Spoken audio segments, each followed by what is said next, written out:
Alright, Shalom. Alright, first off, I want to give all praise, honor, and glory unto Yahweh, Ba'ashem, Yahushai, Ba'ashem, Chagwadash. Double honors to the apostles as the great millstone. Now, peace and salutation to the Akim, unto the elect that are scattered throughout the four corners of this earth, pushing this truth and faith and sincerity. Alright, and us brothers here at GMS Houston, we just want to get into a quick lesson. You know, you gotta put your emotions to the side, basically, in this truth. Alright, you can't let how you think and what you feel get in the way of what's right. Alright, and what's right, alright, the scriptures. Alright, that's what we're supposed to follow. Alright, so we're not supposed to walk according to our emotions, but walk according, to the spirit. Alright, the scriptures say following Yahushua footsteps. Alright, and he said he even came not to do his own will, right, but to do the Most High will. Alright, so like I said, this lesson is gonna be basically about putting yourself and what you feel, what you think is right, to the side, and just follow after the scriptures. And like the brother said, the best thing to do is what? Read, to get examples from the men who did exactly that, followed the Most High and put their feelings to the side. To get that Proverbs first. This Proverbs 14:12. It says, "There is a way which seemeth right unto a man, but the end thereof are the ways of death." It said there's a way which seemeth right unto a man, so it's not right. Alright? In your mind, you're trying to formulate a way, all right, this situation I'm going through right here, all right, if I do this gonna be the right way. But you ain't even going to the scriptures to see if that'll be the right way or not. You gotta follow the basically the standard that Yahweh Ba'ashem Yahushua set up, all right, which is going to the scriptures and seeing how to deal with the situation. All right, you can't stick to your own thought pattern in this truth. All right, because you're gonna fall every time. It says there's a way which seemeth right unto a man, but the end. What it says at the end thereof? It says there is a way which seemeth right unto a man, but the end thereof are the ways of death. So the way that you thinking, that's gonna get you killed. Right. All right, because you're not following according to the scriptures. All right, because it say that the scriptures basically give life. All right, so by you following after your own mind. There's what Proverbs 3. This Ecclesiasticus 5:2. "Follow not thine own mind, and thy strength to walk in the ways of thy heart." So the scripture say you don't follow your own mind. And also in Proverbs it say to lean on to thy own understanding, but trust in Yahweh. Alright? So you gotta trust in the Most High. Because us in this flesh, alright, sometimes we get weak, we get we have all type of demons messing with us. Our flesh, just like the scripture said, Yahushua said that the spirit is willing, but the flesh is weak. So we get weak. All right, that's why we have to trust in the Most High and lean on Him and not lean on our own selves. Okay. So go ahead. No, I was just gonna say if you wanted the Genesis. Okay, we want to go into a few accounts of great men of the scriptures who didn't lean on to their own understanding but follow the ways of Yahweh, Ba'ashem Yahushai, even Yahushai himself, like the brother mentioned. So this is in Genesis 22 verse 1. "And it came to pass after these things that Yahweh did tempt Abraham." It said he tempted him. He tried him. He put him to the test. Right. To see if he was a faithful man or not. Yep. "And said unto him, Abraham, and he said, Behold, here am I. And he said, Take now thy son, thine only son, Isaac, whom thou lovest, and get thee into the land of Moriah, and offer him there for a burnt offering upon one of the mountains which I will tell thee of." Yeah, he came to Abraham, all right, and he said, "Take Isaac, thine only son." All right, it says, "And offer him for a burnt offering." Now you could have just imagined what was going through Abraham's mind. All right. Now if you ask somebody that today, they would probably be like, "Man, hell no, this is my son. I love him, this and that." But Yahushua said that he that loveth father or son or daughter more than me cannot be my disciple. You got to put yourself to the side, your emotion to the side, man. Even when you think about it, it wasn't just off your son, but previously, prior to that, the Most High said through him the great nation gonna come through Yeah. him. He gonna be blessed. So he promised the son that he just said all the promises and the blessing go through. That through him your seed will be as the stars of the sky and the sands of the sea. That same son now he telling you to put him to death. Bro, think about that, because Abraham, he was old. He like, man, I can't have no kids. Then he was now he telling him, all right, you gonna have, you know, your children will be at the stars of the multitudes. You know, I think Abraham was feeling like, damn, Yeah, fuck you, like, yeah, kind. he was all into it, like, shit, I'm with that. Now he's telling you to kill him, Right. bro. So it was like he had a battle in his mind, like, look, Yeah. man, am I gonna follow the Most High, or am I just gonna, you know, just disobey him and let Isaac live? But what did he do? He probably was like, man, I was lucky enough. So like, You I'm lucky. I'm already old, up in age. Me and Sarah, you already was allowed me to have a son. Now you want me to kill the son you know? But he probably thinking like, man, if I kill him, I might not have another. Right. Because Ishmael and them, they didn't matter, because the promise was gonna go through Isaac. So he was like, man, I might not even have another. Right. Man, So Abraham could have just said, nah, I'm good. Nah, you promised me I ain't about to kill him. Are you sure, Most High? You sure? It gotta be some other way we can do this, Yeah, huh? like, yeah, I'm sorry. It gotta be some other way. some other way. You go ahead, huh? Verse 3. And Abraham rose up early in the morning and saddled his ass and took 2 of his young men So like with him. So like it's saying, and Abraham rose up early in the morning. So Abraham, he wouldn't like, nah, fuck that ain't finna happen. Right. This Isaac, my only son. He said, man, look, he rose up early in the morning to basically to do what the Most High required him to do. It wasn't no back talk. Right. He didn't press that snooze button and say, shit, I'm gonna do this some other Right. time. He ain't say he Yeah, rose yeah. up in the evening or sundown. No, he ain't pond up on it all day. Right. He just got up and Yeah, he ain't had. All right, look, I'm gonna think about it for a month. Right. All Right. and then I'm gonna go do it. Yeah, like when I'm ready, I'm gonna take care of this. What the scripture Yeah, say, putting that out from day to day. Yeah. You know? He got straight to it. Right.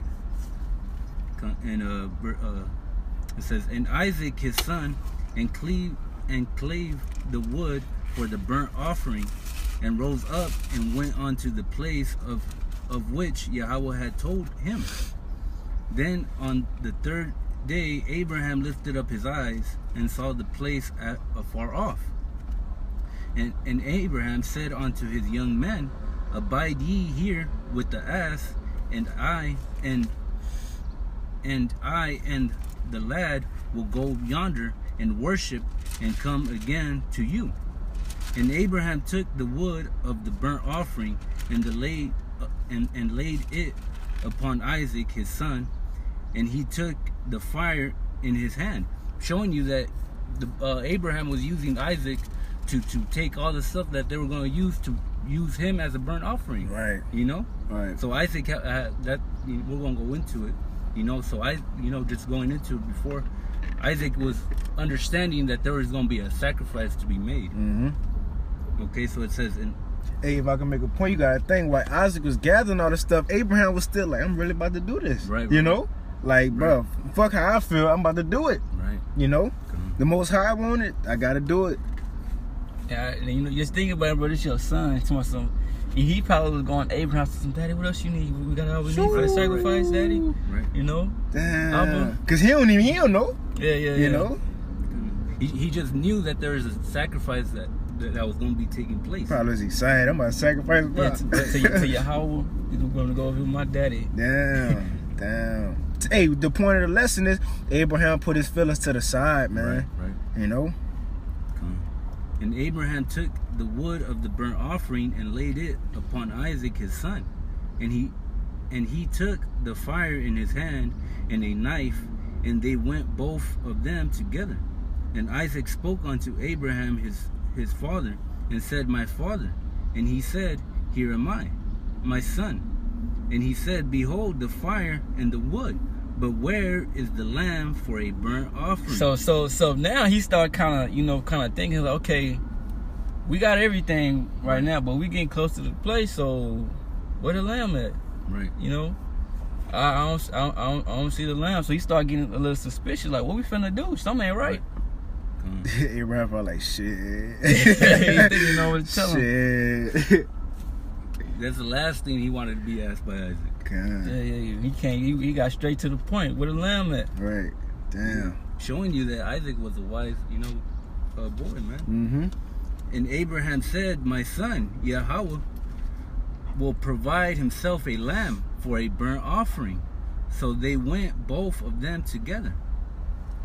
Okay, verse 9. And they came to the place which Yahweh had told him of, and Abraham built an altar there, and laid the wood in order, and bound Isaac his son, and laid him on the altar upon the wood.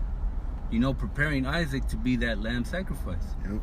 And Abraham and Isaac wasn't, you know, squirming. You know, he was literally, like, through the spirit, acting like a lamb. Because a lamb, when you sacrifice it, it doesn't start depending on how you're treating it. It's not, you know, crying and moving around trying to get away. You know, so Isaac was spiritually acting like a lamb, was just letting it all take place. Yeah, the scriptures ain't say Abraham had his arm, he was jacking away, talking about right. He went. Like, I was shy, which is, you know. So through the spirit, he was acting like a lamb, man. Yep. And Abraham stretched forth his hand and took the knife to slay his son. And the angel of Yahweh called unto him out of the heaven and said, Abraham, Abraham. And he said, Here am I.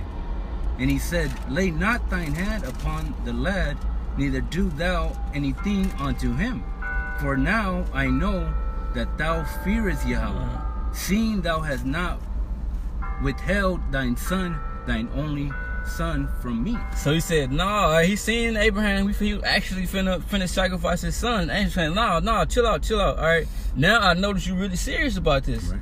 I know that you fear the Most High. I know that you actually believe in him. You know, you willing to do whatever he tell you to do. So you know, you ain't gotta do that. Chill out. Right. Yep. All right. Now, that was just a test. Right. Now, if he would have been like from the beginning, nah, this is my only son, you know, I can't do it, then he would have failed. But he went throughout with the plan, you know, for lack of better words. All right, whatever the Most High told him to do. Yeah. And you gotta think, Abraham, like we mentioned earlier, he probably thought, if I kill my son, how I'm gonna be the father of many nations then? But this the thing, he didn't follow his own mind and said, nah, I ain't gonna kill him. But he was gonna go through it. He followed the Most High. He followed the spirit of Yahweh by Hashem Yahushai. And guess what? The Most High made a way for him to escape, for him to be the father of men. Even though it seemed like this ain't the right decision according to a fleshly man, we don't know the Most High, you know? We don't, yeah, it's the right decision. Follow Yahweh by Hashem Yahushai. He ain't gonna lead us astray, right. You know? Because Abraham could have easily got emotional and got up in his feelings and said, shit, this isn't the way. Mm-hmm. I know for a fact this isn't the Most High wanting me to do this. Right. You know, he could have, you know, demons could have came upon him and taint his mind to say, nah, this isn't true, and could have gone that way. I was finna say, because, you know, when the scriptures say when the Most High put you through something, it's like he always gonna make a way to get out. I got it. Yeah. Spirit. This 1 Corinthians 10:13, there have no temptation taking you. I'm gonna start at 12. Wherefore let him that thinketh he standeth take heed lest he fall. There have no temptation taken you, but such as is common to man. But the Most High is faithful, who will not suffer you to be tempted above that ye are able, but will with the temptation also make a way to escape. And for Abraham's situation, that lamb, that actual lamb, that was that way to escape. Isaac, he didn't have to sacrifice Isaac. The Most High made a way. It says that ye may be able to bear it, man. And I'm gonna say too that basically he said he ain't gonna put you nothing basically that you ain't gonna be able to handle. So he knew Abraham was gonna be able to handle. And another way that he was gonna be able to escape was following out the Most High plan, doing exactly what the Most High told him to do, and that was gonna be his escape route to get up out of it. That's fire. Kind. And you go more. Nah, it's it. You can get that account of Job if you wanted it. Oh no, it was just a point. I get that Ezekiel. Hey, but like you can make that point on Job. We can skip that. This we can skip that Ezekiel. Just get the Job real quick, bro. This we gonna get to the account on Job, cause hey, Job, it said Job 1 and 2. Speaking of Job, it says his substance also was 7,000 sheep and 3,000 camels and 500 yoke of oxen and 500 she-asses, and a very great household, so that this man was the greatest of all the men of the east. Now Job, as the scripture says in verse 1, he was a perfect man, the greatest man of the east. Now the Most High put Job through hell. He took everything from him. Start with his riches, you know, his servants, and his children. Job lost everything. You know, I'm gonna get straight to the point. If y'all brothers want to make any points, get straight to it. This Job 2. Well, I'm gonna start at 1 Job 1:20. This after he lost every single thing that he had, after he had great substance. And 20, then Job arose and rent his mantle and shaved his head and fell down upon the ground and worshiped. I was gonna say too, because basically the Most High and Satan, they had a little bet going on, because the Most High, he admired Job. He looked at him like, man, there ain't nobody like Job, upright and perfect in all the earth, you know. And then Satan said, man, look, and you got a hedge about him. You protecting him. Yeah. Take that away from him, and then see if he's still gonna worship you. Right. Let me touch him. Right. All right. Right. Now we finna see what happened. And so the Most High said, okay, do anything you want to him, just don't kill him. Right. So therefore, Satan, he took everything from Job, but still let Job have his life. So this what Job did after he lost everything. And fell down upon the ground and worshiped and said, naked came I out of my mother's womb, and naked shall I return thither. Yahweh gave, and Yahweh have taken away. Blessed be the name of Yahweh. And all this Job sinned not, nor charged the Most High foolishly. So even though he took everything from Job, Job still kept his integrity. Now this is the point. Job lost everything. He could have easily, let's get it, just Job 2:9. Then said his wife unto him, so all Job had left was what? His wife. You know, and when he was prospering, Job, his wife seemed like the righteous woman. Right. You know, the Proverbs 30:31 woman. Yeah, 31, you know, she seemed like it, but when prosperity hit, let's watch what his wife do. Adversity, you mean? Yeah, Salaki. Adversity, the water, bro. Then said his wife unto him, doest thou still retain thine integrity? Curse Yahweh and die. So she said to Job, after the Most High did all this to you, took all this from you, still gonna believe in him, you still gonna keep your integrity? Curse him and die. This is what Job did. But he said unto her, thou speakest as one of the foolish women speaketh. What? Shall we receive good at the hand of the Most High, and shall we not receive evil? In all this, Job did not sin with his lips. So Job could have easily said, you right, man, look what he took from us. Man, I ain't about to serve him no more. He supposed to be my power. I'm believing him. I'm doing all this. He took all this from us. You right. I'm about to curse him. But Job, he didn't do that. He didn't follow his wife mind or his own fleshly mind. He kept the mind of Yahweh and Yahweh Shai.